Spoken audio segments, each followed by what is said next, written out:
হাসরের ময়দানের মধ্যে 7 শ্রেণীর ব্যক্তিকে, 7 শ্রেণীর লোককে আল্লাহ পাক রব্বুল আলামিন কঠিন মুসিবতের দিন, কিয়ামতের দিন, যেই দিন মানুষ কোনো জায়গা পাবে না, 12টা সূর্যের যখন তাপ দিবেন, মানুষের ঘামের সাগরের মধ্যে হাবুডুবু খাইবেন, একটা দিন হবে 50,000 দিনের সমান। সুবহানাল্লাহ। এত বড় হাসরের ময়দান হবে।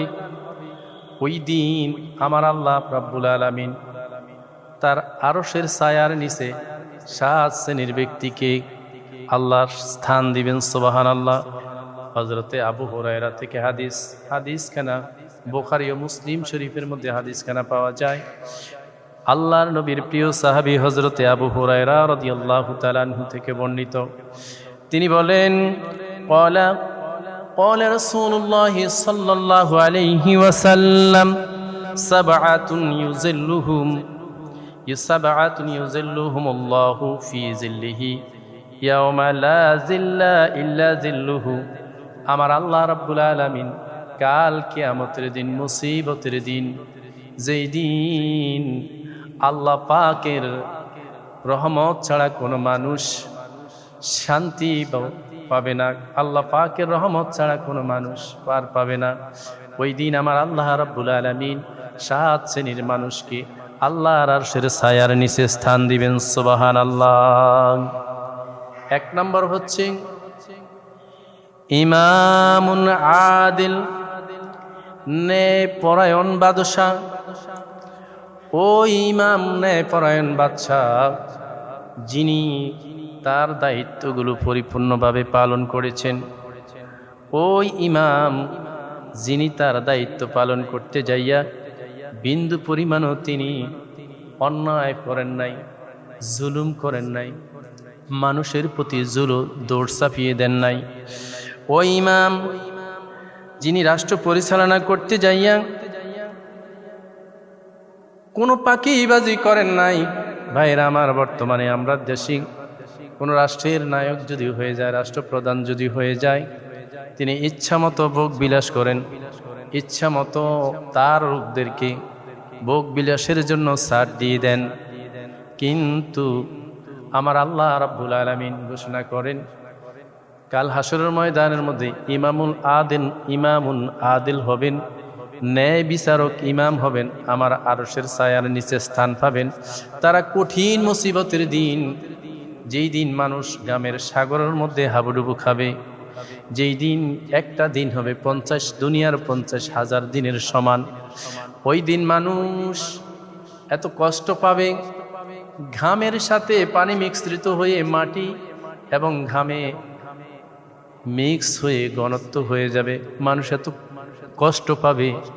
ওই দিন আমার আল্লাহ ঘোষণা করেন, আমার ন্যায়পরায়ণদেরকে, ন্যায়পরায়ণ বাদশাদেরকে আমি ওই দিন কষ্ট দিব না। সুবহানাল্লাহ।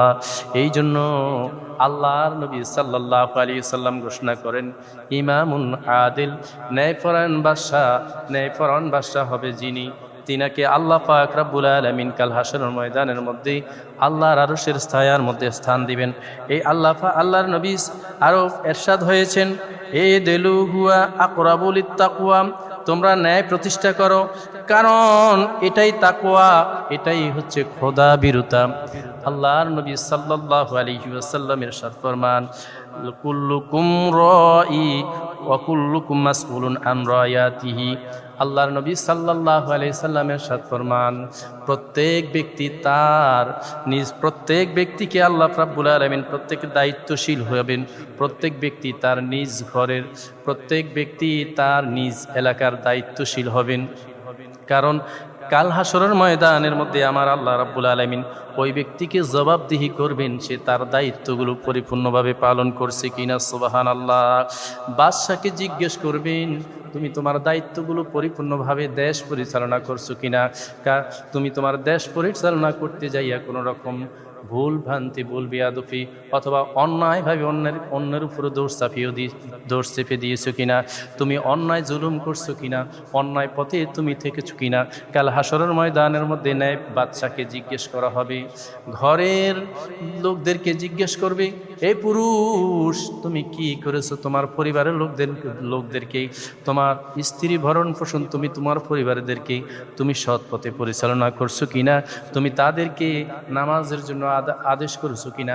কাল হাসরের ময়দানের মধ্যে ব্যক্তিদেরকে, প্রত্যেক পুরুষকে তার ঘর সম্পর্কে, এলাকার লোকদেরকে, মেম্বার, বিবির চেয়ারম্যান এবং এলাকার ন্যায়পরায়ণ আদিল ইনসাফ রাষ্ট্রপ্রধানদেরকে তাদেরকে জিজ্ঞেস করা হবে তুমি তোমার দায়িত্বগুলো পরিপূর্ণভাবে পালন করেছো কিনা। কারণ দায়িত্ব পালন করতে যাইয়া যদি কোনো রকম, হযরতে ওমর ফারুক রাদিয়াল্লাহু তাআলা আনহু যখন রাষ্ট্র পরিচালনা করেছিলেন, হযরতে ওমর ফারুক রাষ্ট্র পরিচালনা করতে যাইয়া একটা জামা দিয়ে বিচারের কাজ সমাধা করতেন, একটা জামা পরে তিনি মসজিদের ইমামতি করতেন, একটা জামা দিয়ে তিনি চতুর্দিকে ঘোরাফিরি করতেন, দেশ পরিচালনা করতেন, যেদিকে যাইতেন একটা জামা পরে যাইতেন। হযরত ওমর ফারুক রাদিয়াল্লাহু তাআলা আনহু এমন সরকারিভাবে কাপড় পেয়েছেন, সকল লোকদেরকে কাপড় দিয়েছেন। হযরত ওমর ফারুক রাদিয়াল্লাহু তাআলা আনহু নিজের জন্য সমানভাবে একটা কাপড় রেখেছেন। হাদিস শরীফ প্রমাণ করে হযরত ওমর ফারুক নিজের জন্য যেই কাপড়টুকু রেখেছেন ওটা দিয়ে হযরত ওমরের জামা হয় না। ওমরের জামা যদি তিনি বানাইতে যায় হাঁটুর উপরে উঠে হাঁটুর নিচে নামে না।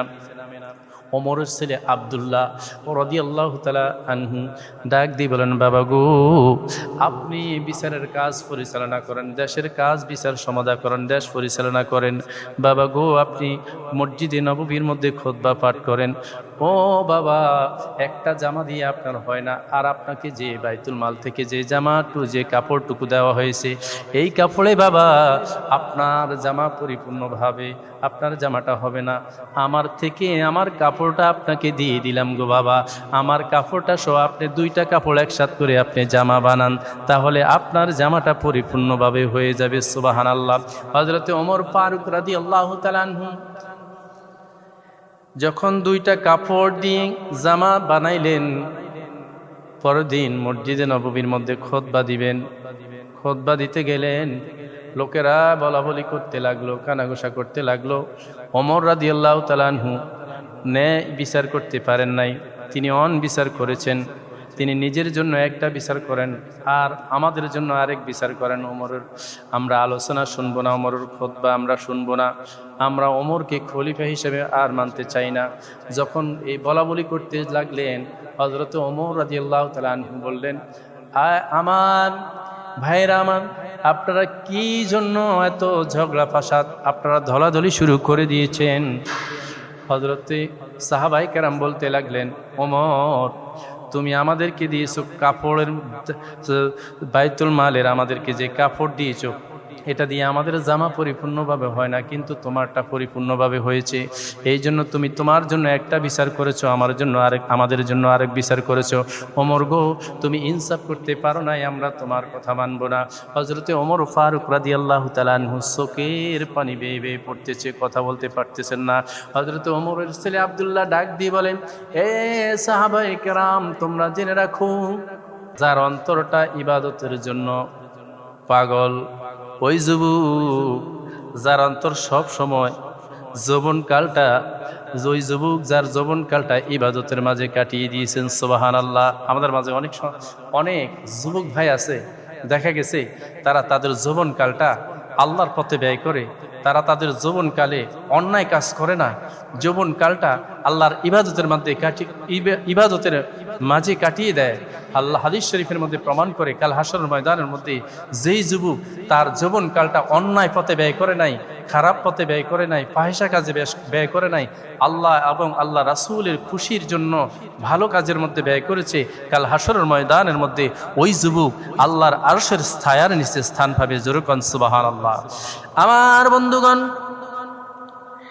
3 নম্বর হলো ওয়ারাজুলুন কলবুহু মুআল্লাকুন ফিল মাসজিদি ইযা খরাজা মিনহু হাত্তা ইয়াউদা ইলাইহি। ওই ব্যক্তি, ওই পুরুষ যিনি মসজিদের মধ্যে যায় আল্লাহর ইবাদতের জন্য, আল্লাহকে খুশি করার জন্য মসজিদে যায়, আবার যখন মসজিদ থেকে বাইর হয়ে যায়, কখন আবার মসজিদের মধ্যে ঢুকবেন তার অন্তরটা পেরেশান হয়ে যায়। এই জন্য আল্লাহর নবী সাল্লাল্লাহু আলাইহি সাল্লামের ইরশাদ ফরমান, ওই ব্যক্তি কাল হাসরের ময়দানের মধ্যে আল্লাহর আরশের ছায়ার নিচে স্থান পাবেন, যেই ব্যক্তি হাট বাজারে আড্ডা দেন নাই। কারণ সবচেয়ে নিকৃষ্ট জায়গা হলো দোকান বাজার এবং সবচেয়ে উত্তম জায়গা হলো মসজিদ। আল্লাহ রাসূল সাল্লাল্লাহু আলাইহি সাল্লামের ইরশাদ ফরমান, যেই যুবক যেই ব্যক্তি মসজিদের মধ্যে আসলো, মসজিদের মধ্যে এসে আল্লাহর ইবাদত করলো, সুবহানাল্লাহ, আলহামদুলিল্লাহ, আল্লাহু আকবার বলল, আমার আল্লাহ রাব্বুল আলামিন তার প্রত্যেকটি আমলের বিনিময়ে আল্লাহ রাব্বুল আলামিন তার গুনাহগুলো ক্ষমা করে দিবেন এবং তার আমল নামায় 70টা নেকি এক একটা আমলের বিনিময়ে সুবহানাল্লাহ বলার কারণে আল্লাহ রাব্বুল আলামিন 10 গুণ বৃদ্ধি করবেন। যদি কোনো ব্যক্তি মসজিদের মধ্যে এসে দুরূদ শরীফ পড়ে, সুবহানাল্লাহ পড়ে, আলহামদুলিল্লাহ পড়ে, আমার আল্লাহ পাক রব্বুল আলামিন তার নেকের পাল্লাকে পরিপূর্ণ করে দিবেন, সুবহানাল্লাহ। এই জন্য বলা হয়েছে, ওয়ারাজুলুন কলবুহু মুআল্লাকুন বিল মাসজিদি ইযা খরাজা মিনহু হাত্তা ইয়াউদু ইলাইহি। ওই যুবক যখন মসজিদের মাঝে যায়, তার যৌবনকালটা ইবাদতের মাঝে কাটিয়ে দিয়েছে, অন্যায় কোনো কাজের মধ্যে কাটে নাই।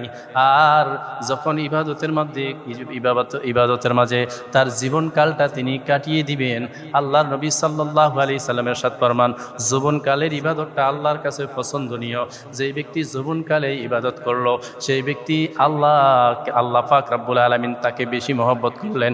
আল্লাহর আরশের ছায়ার নিচে কাল হাসরের ময়দানে কঠিন বিষয় বিপদের দিন আমার আল্লাহ রব্বুল আলামিন তার আল্লাহর আরশের ছায়ার নিচে ওই যুবককে স্থান দিবেন। জোরে কোন সুবহানাল্লাহ। 4 নম্বর হলো ওয়ারাজুলানি তাহাব্বা ফিল্লাহি ইজতামা আলাইহি ওয়া তাফাররাকা আলাইহি। ওই দুই ব্যক্তি আল্লাহ সন্তুষ্ট, আল্লাহর মহব্বতে, আল্লাহর সন্তুষ্টির জন্য তারা মিলিত হয়, আবার আল্লাহর সন্তুষ্টির জন্য তারা পৃথক হয়ে যায়, সুবহানাল্লাহ। যে দুই ব্যক্তি বন্ধুতা, মানুষ সৃষ্টি জীব, মানুষ দুনিয়াতে চলতে গেলে একে অপরের সাথে চলাফেরা করতে হয়, বন্ধু কিবা সম্পর্ক রাখতে হয়, ওই সম্পর্কটা থাকতে হবে আল্লাহর সন্তুষ্টির জন্য। যেরকম সুবহানাল্লাহ। ওই চলাটা, ওই মহব্বতটা যদি আল্লাহর সন্তুষ্টি অর্জনের জন্য যদি হয়ে যায়, তাহলে আমার আল্লাহ খুশি হয়ে যায়। আর বন্ধুতা ছিন্ন করা হবে আল্লাহর সন্তুষ্টির জন্য। কোনো বন্ধু যদি অন্যায় কাজ করে, অন্যায় পথে চলে, তারে বারণ করার পরও যদি সে অন্যায় করে, আল্লাহ রাসূল সাল্লাল্লাহু আলাইহি সাল্লাম ঘোষণা করেন, আল্লাহর নবী বলেন, ওয়ারাজুলানি তাহাব্বা ফিল্লাহি ইজতামা আলাইহি ওয়া তাফাররাকা আলাইহি। মহব্বত সৃষ্টি করবে আল্লাহর সন্তুষ্টির জন্য, আবার পৃথক করে দিবে যেটার মধ্যে আল্লাহর সন্তুষ্টি থাকে না। যেই মহব্বত বন্ধুতার মাঝে আল্লাহর সন্তুষ্টি থাকবে না, ওই বন্ধুতার দরকার হয় না। কারণ আল্লাহ রাসূল বলেছেন, সৎসঙ্গে স্বর্গবাস, অসৎসঙ্গে সর্বনাশ। কাল হাসরের ময়দানের মধ্যে যেই দুই ব্যক্তি আল্লাহর সন্তুষ্টির জন্য মিলিত হয়ে যায়, আল্লাহর সন্তুষ্টি অর্জনের জন্য পৃথক হয়ে যায়, কাল হাসরের ময়দানের মধ্যে আল্লাহ পাক রব্বুল আলামিন ওই দুই ব্যক্তিকে আল্লাহর আরশের ছায়ার নিচে স্থান দিবেন। যেরকম সুবহানাল্লাহ। 5 নম্বর হলো ওয়ারাজুলুন যাকারাল্লাহ খালিয়ান ফাফাদাত আইনাহু। ওই যুবক যিনি আল্লাহর ইবাদতের মাঝে অন্ধকার রাত্রি জীবন, তার রাত্রটা কাটিয়ে দেয়, তার চোখ বেয়ে বেয়ে আল্লাহর ভয়ে পানি পড়ে। যেই পুরুষ, যেই লোক আল্লাহর ভয়ে রাত্রটা আল্লাহর ইবাদতের মাঝে কাটিয়ে দেয়, আল্লাহকে ভয় করে, আল্লাহর ভয়ে তার চোখ বেয়ে বেয়ে পানি পড়ে, আল্লাহ রাসূল সাল্লাল্লাহু আলাইহি সাল্লাম ইরশাদ ফরমান, কাল হাসরের ময়দানের মধ্যে ওই পুরুষ, ওই লোকটা আল্লাহর আরশের ছায়ার নিচে স্থান পাবে। জোরে কন্যা সুবহানাল্লাহ। আমার ভাইরা, বন্ধুরা, বাবারা আমার, এই জন্য জাহান্নামের আগুন থেকে যদি বাঁচতে হয়, তাহলে আল্লাহর জিকির, আল্লাহর স্মরণ করতে হবে। কথা কোন ঠিক কিনা? জাহান্নামের আগুন থেকে বাঁচার জন্য একটাই হাতিয়ার হচ্ছে আল্লাহর ইবাদত। আল্লাহর ইবাদতের মাধ্যমে জাহান্নামের আগুন থেকে বাঁচা যায়। কেননা ইরশাদ হচ্ছে লা যিকির আলা যিকিরিল্লাহ তাতমাইন্নুল কুলুব। শোনো, আল্লাহর জিকিরের মাধ্যমে অন্তরের প্রশান্তি দূর হয়ে যায়, অন্তরের মধ্যে শান্তি অর্জিত হয়। সুবহানাল্লাহ। ৬ষ্ঠ নম্বর হচ্ছে ওয়ারাজুলুন দাআতুহু ইমরাআতুন যাতু হাসাবিন ফাজামালিন ফাকালা ইন্নী আখাফুল্লাহ। ওই যুবক যাকে কোনো সুন্দরী রমণী তার সাথে মিলিত হওয়ার জন্য আহ্বান করে, আর যুবকটা বলতে থাকে ইন্নী আখাফুল্লাহ, আমি আল্লাহকে ভয় করি। জোরে কোন সুবহানাল্লাহ। কাকে ভয় করি? আল্লাহকে ভয় করি, আমি আল্লাহকে ভয় করি। যে যুবক তার যৌবনকালটা অন্যায় পথে অন্যায় কাজের মধ্যে ব্যয় করেন নাই, কোন সুন্দরী রমণীও যদি তাকে যদি আহ্বান করে মিলিত হওয়ার জন্য, তিনি তার আহ্বানে সাড়া দেন নাই, আল্লাহকে ভয় করেছেন, আল্লাহকে ভয় করার কারণে আমার আল্লাহ রাব্বুল আলামিন তার এই যৌবনকালটা, কঠোর মুহূর্তটা, যৌবনকালের মধ্যে শয়তানে ধোঁকা দেয়। বেশি কথা কোন ঠিক কিনা? কারণ মানুষ যখন যৌবনকালে উপনীত হয়ে যায়, এই যৌবনের তাড়নাটা এত অধিক পরিমাণে, যেই ব্যক্তি যৌবনটা ধরে রাখতে পারলো, যেই ব্যক্তি যৌবনটাকে ধরে রাখলো, সেই ব্যক্তি কাল হাসরের ময়দানে আল্লাহ আর নবীর সুপারিশ পাবে। সুবহানাল্লাহ। আর যৌবনকালটা এত কঠোর, যৌবনকালটা যেই ব্যক্তি আল্লাহর ইবাদতের মাঝে সময়টা ব্যয় করতে পারবে, নামাজের মাঝে ব্যয় করতে পারবে, মানুষকে হকের পথে আহ্বান করতে পারবে, মানুষকে অন্যায় পথ থেকে বিরত থাকতে পারবে, ওই ব্যক্তি যৌবনকালের ইবাদতের কারণে, তার যৌবনটা ভালো কাজ করার কারণে চেতো সৎকার সওয়াব পাবে। শুধু তাই নয়, কাল হাসরের ময়দানের মধ্যে আমার আল্লাহর আরশের ছায়ার নিচে সে স্থান পাবে। সুবহানাল্লাহ। আর যদি যুবকটা যদি অন্যায় পথের মধ্যে যদি তার যৌবনকালটা যদি বিলাইয়া দেয়, অন্যায় পথে অন্যায় কাজের মধ্যে যদি সে বিলীন করে দেয়, আল্লাহর ইবাদত থেকে যদি সে নৈরাশ হয়ে যায়, কাল হাসরের ময়দানের মধ্যে আমার আল্লাহ পাক রব্বুল আলামিন তাকে পাকড়াও করবেন। ফি নারে জাহান্নামা খালিদিনা ফিহা, তাকে জাহান্নামের মধ্যে নিক্ষেপ করবেন, যেখানে তার আবাসস্থল হবে। এই জন্য আমার যুবক ভাইদেরকে আমি বলবো, এ যুবক ভাইরা, দুনিয়াটা হচ্ছে ক্ষণস্থায়ী জীবন, চিরস্থায়ী জীবনটা হচ্ছে আমাদের কবর জগৎ, হাসরের ময়দান। ওই চিরস্থায়ী জীবনটাকে যদি আমরা ধরে রাখতে পারি, দুনিয়ার থেকে যদি ইবাদত করতে পারি, হক পথে চলতে পারি, হালাল পথে চলতে পারি, অন্যায় থেকে যদি বিরত থাকতে পারি, তাহলে কাল হাসরের ময়দানটা আমাদের জন্য সুখময় জীবন হয়ে যাবে। সুবহানাল্লাহ। 7 নম্বর হলো ওয়ারাজুলুন তাসাদদাকা বিসাদাকাতিন ফাকফাহা হাত্তা তা'লামা শিমালুহু মা তুনফিকু। মুত্তাফাকুন আলাইহি। ওই ব্যক্তি যিনি সদকা যাকাত দান করেন, সদকা করেন, ডান হাতে কি দিল বাম হাতে জানলো না, তিনি ডান হাতে কি দান করেছেন বাম হাতে তার জানে না, এত খুশি পরিমাণে দান করেছেন। আল্লাহর নবী সাল্লাল্লাহু আলাইহি সাল্লাম ইরশাদ ফরমান, তুমি বেহিসাব দান করো, হিসাব করো না, বেহিসাব সদকা করো, কারণ আমার আল্লাহ রাব্বুল আলামিন তোমাকে বেহিসাব পরিমাণ সওয়াব দান করে দিবেন। সুবহানাল্লাহ। আল্লাহু আকবার। আল্লাহর নবী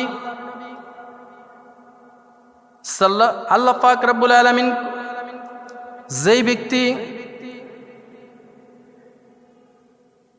অসন্তুষ্টি অর্জন করবে, দান সদকা করতে কৃপণতা করবে, যেই ব্যক্তি দান সদকা করতে চাইবে না, সম্পদের মালিক হয়েও যাকাত দিবে না, কাল হাসরের ময়দানের মধ্যে আমার আল্লাহ রাব্বুল আলামিন তাকে পাকড়াও করবেন, ওই সম্পদগুলো তার গলার মধ্যে ফেসাইয়া দিবেন, বিষধর সাপ হয়ে তাকে কামড় দিতে থাকবে।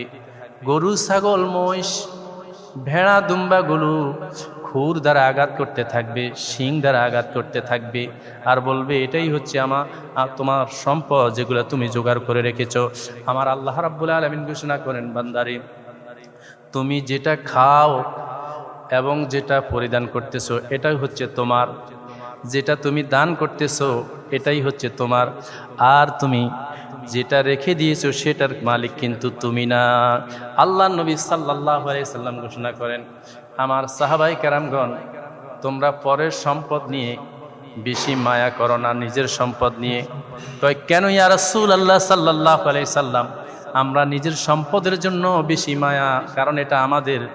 কয় আল্লাহর নবী বলেন, না না, কারণ মানুষ নিজের সম্পদ হচ্ছে এটাই, যেটা তিনি দান করে সেটা নিজের জন্য উপকৃত হয়, যেটা তিনি খরচ করেন সেটা তার জন্য উপকৃত হয়, যেটা তিনি খান, যেটা পড়তেছেন সেটা তার জন্য, আর যেটা রেখে দিতেছেন সেটা হচ্ছে পরের আত্মীয় স্বজনে সেটা ভাগ বাটোরা করে নিয়ে যায়। কথা কোন ঠিক কিনা?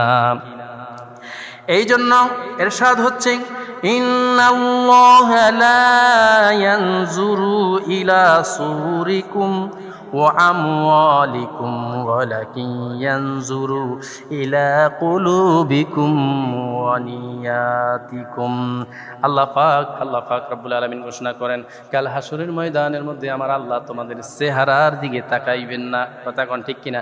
তোমাদের সম্পদের দিকে তাকাইবেন না, তোমাদের অন্তরের দিকে দৃষ্টি নিক্ষেপ করবেন। তোমার অন্তরটা কেমন ছিল, আল্লাহর পথে তোমার অন্তরটা ছিল কিনা, আল্লাহর জিকিরের জন্য তোমার অন্তর ছিল কিনা, দান সদকা তুমি ঠিক মতো করছো কিনা। এই জন্য বলা হয়েছে, ওয়ারাজুলুন তাসাদদাকা বিসাদাকাতিন ফাখফাহা হাত্তা লা তা'লামু শিমালুহু মা তুনফিকু। বান্দা, যখন তুমি যেটা দান করতেছো, তোমার ডান হাতে দান করলে বাম হাতে যদি না জানে, তুমি বেহিসাব করে দান করেছো, আমি আল্লাহ তোমাকে বেহিসাব করে তোমার সওয়াবটা লিখে দিব। সুবহানাল্লাহ।